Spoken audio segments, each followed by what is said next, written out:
Somali way barti lagu sidkaa sinaantiyo caliga barti lagu saxaa washa saafiyo samadoona seefti xornimo lagu soo dhaxshaa saldhigtay galmudug saldhigtay galmudug Somali way barti lagu sidkaa عديقة برتي لغو صحاي وش السافيو سمدونا هي سيفتي حرنمو لغو سو دحشاي سليك تايق المدوك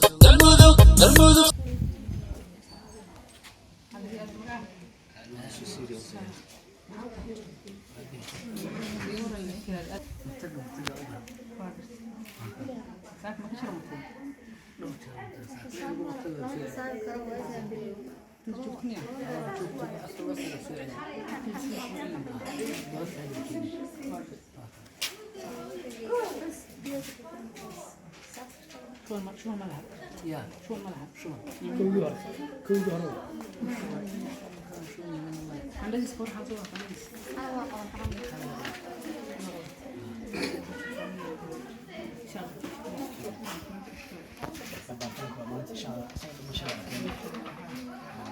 هذا ايه انا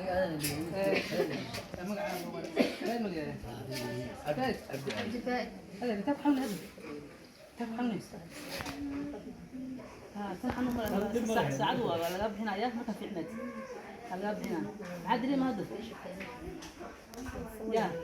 كتاب حمل وقف كحلونا يلا بوريا كحلونا ها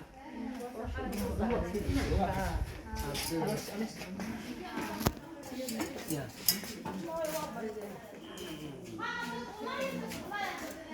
ولا الدنيا قول ما يا شو هاي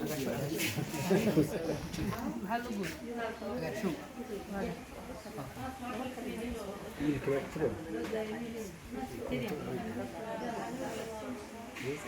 مع اخواتي ماشي حاول يشك ماشي حاول يشك توا ما قول جدا أنا سألت أنا قال عبك هالدور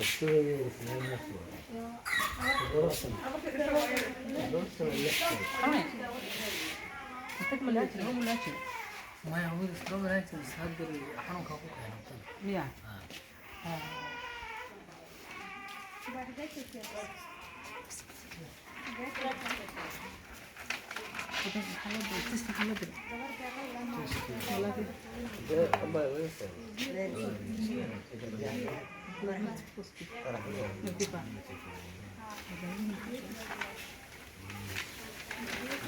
راح قوي كفره على حسب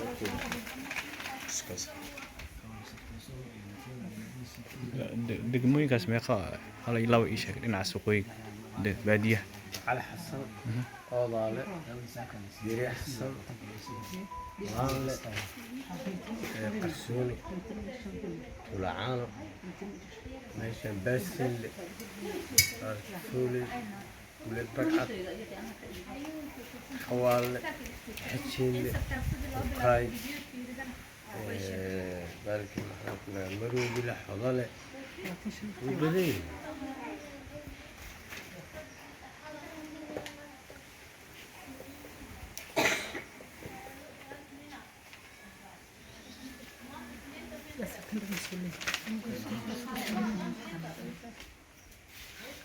داول عصا ساك الله قرقس بس ما تقص شنو يلا تشينا ديالي هذا سو قد قند لما في ارد كما شيء غني ولا تشينا ان شاء الله هو عمل له حسن وحاول مقعي وشافع دار اعتقادي فرقة عروض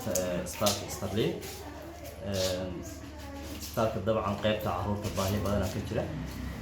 قيبتها نفقة الرضا المال نفقة اللي بتشيفيه وإسيد اللي يقانو في مدة 5 سنة يبرة وحسب لاي ميسيلين أما متقانا ضد الجرية عانها النقطة شقالة وشقية انتبه تبدأ كسر كلامنا عن قيب OTB ملهن oo mataqaanaa markii cunuga uu qaybta SC-da ka baxo si mataqaanaa cycle-kii uu sii jiro oo nafaqadarrada ay u soo laaban qaybtii buska laga siin lahay ma lahan oo OTB-dii ma shaqayso guud ahaan qaybta caruurta ha noqoto ciyaalka qaybaha caadiga ah oo la jiifiyo qaybta isolationka ha noqoto qaybta nafaqadarrada ha noqoto qaybta shubanka ha noqoto guud ahaan qaybta caruurta muddada 5 sano iyo barta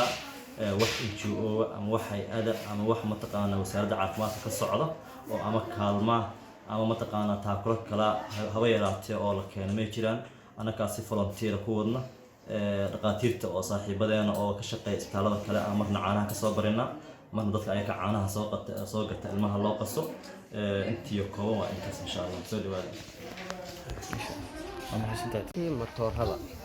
oo lagu talagalay logisticada matoorada FG Williamska iyo Dowskiya yaala qaybtan waa qaybta raaxada waxaan rabnaa inaan macnaha aragno gudaha galno keen cabtaan ala ila soconayo waxa ka dhimanaya waxa ka dhiman sheeg baahiyaha ka dhiman baahiyaha ka dhiman ha wixii ay haysato markay sheegtid wixii baahi ka dhiman qaybtaas waxay u baahan tahay matooradii oo shaqeynayo logisticada oo weligiis isbitaalka u baahnay صح waxay u baahan tahay wixii lagu kici lahaa iyo shidaalkii iyo dayactirkii iyo shaqaalihii ka shaqeyn lahaa oo logisticada صح waxaa waaye waxay hoos imaan jirtay supervisor logistics ay lahaa jirtay waa qaybtii MSF ugu yaraan 8 nin ayaa ka shaqeyn jirtay xilligaas in logistics oo ku shaqeyn jiray medicalna waa ku shaqeynayay marka 8 ay lahaayeen markii supervisorka iyo ku-xigeenkiisa laga reebo 8 shaqaalaha ay lahayd oo shiftiga isku bedelay shaqaalihii lama haayo waxaana salary-na lama haayo waa kuwaas waa xiran yihiin markii qof la qalayo baa la kiciya lacagtana waxa waaye wax uu hospitaalka yaryar oo laga qaado iyo wax contribution loo helo maahan fan ma haysato waa qaybta logisticada waa kuwa shidaalkii iyo wixii dhamay u baahan yihiin qaybtan waa qaybta raaxada waxa waaye shaqaalihii waa joogaan sidoo kale waa kuwan hadda waa baalka la yiraahdo qaaxada meesha lagu baarayo waa tan qaybta raaxada hadda waa kan waa aragtaa waa shaybaarka ninkan waa dhakhtar waa ninka la yidhaahdo Farxaan Dile muddo dheer shaqaale ka soo shaqeynayo waa hospitaalka ilaa MSF oo aan wada joognay haddana sida aan wada joognaa baahida hospitaalka way taagan tahay shaqaale wax salary ma haystaan kuwa joogana ma haystaan kuwa kaloo dheeraadana way u baahan tahay hadda wax oo mataqaanaa volunteer ahaan lagu shaqeeyaa isbitaalka wax yaryar oo laga qaadana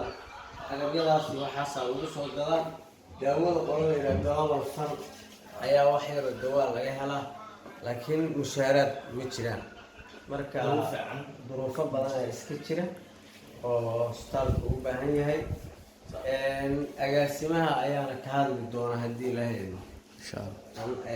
ayaa ninka la yiraahdo baahidiina hoose ninkan midow yar uu ka socdaa baahidiina la qabaa isbitaalka waa insha Allah baahiyo badan ka jiraan aniga kale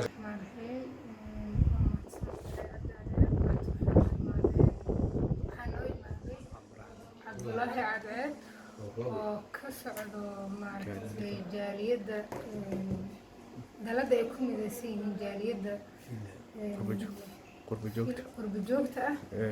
Yurub wuxuu noogu imaaday inuu baahida ka jirta maaragtay deegaankeena baahiyada caafimaad oo maaragtay ka jira deegaankeena aad u fara badan yihiin waxaa waaye anaga hadda istaal ahaan waxaa iyadoo maaragtay gacanta ku hayo fansiya ma jiraan sidaas ay agaasimo idiin sheegtay waxaa waaye si tabarar ah lagu shaqeeyaa waxaas maaragtay